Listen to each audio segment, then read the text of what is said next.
This was his sport, and he loved skateboarding. He loved being outdoors.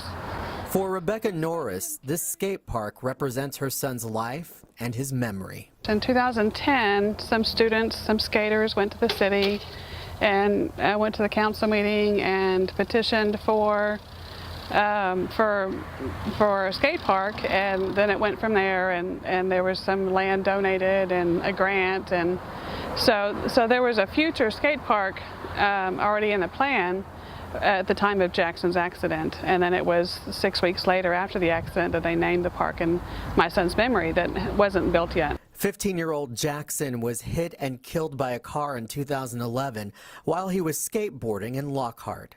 When my son passed away, we donated his organs, and his organs saved 7 lives. And we planted 7 trees here to represent the 7 lives that he saved. That's why this image is all the more disheartening. Someone recently uprooted one of the trees and hung it upside down on the pergola.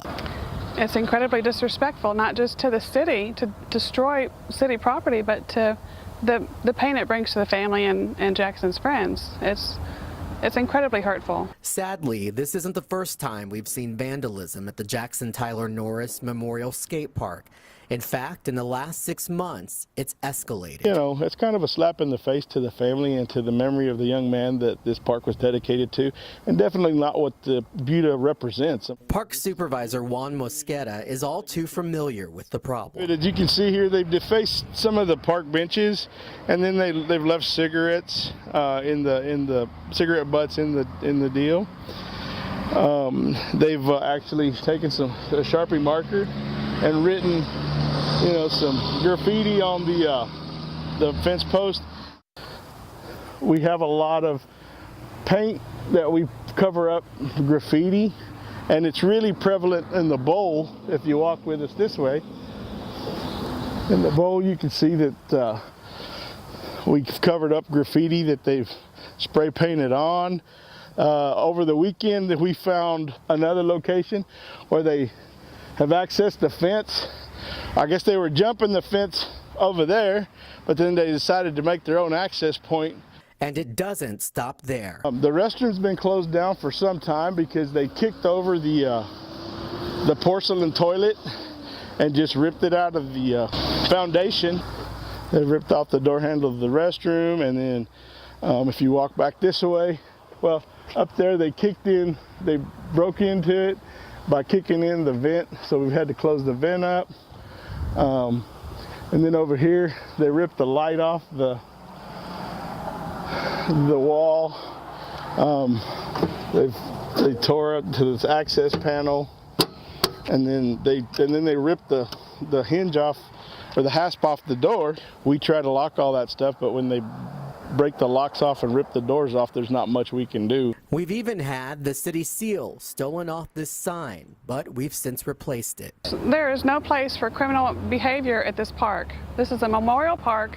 We worked hard to get this memorial area at this park. My son's ashes are spread right over there. This is no place for that behavior. It has Jackson's name on it, but it belongs to everybody. And anything that happens here affects us all. The thinking that goes behind it to do damage or to promote yourself in some negative fashion like this makes no sense.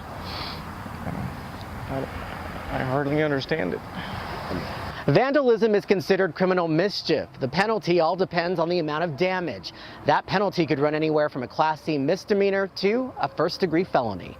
But if the vandalism keeps up, the city will have to do something, and it could result in the park closing at different hours or different restrictions that'll keep people from out here, and we don't want that.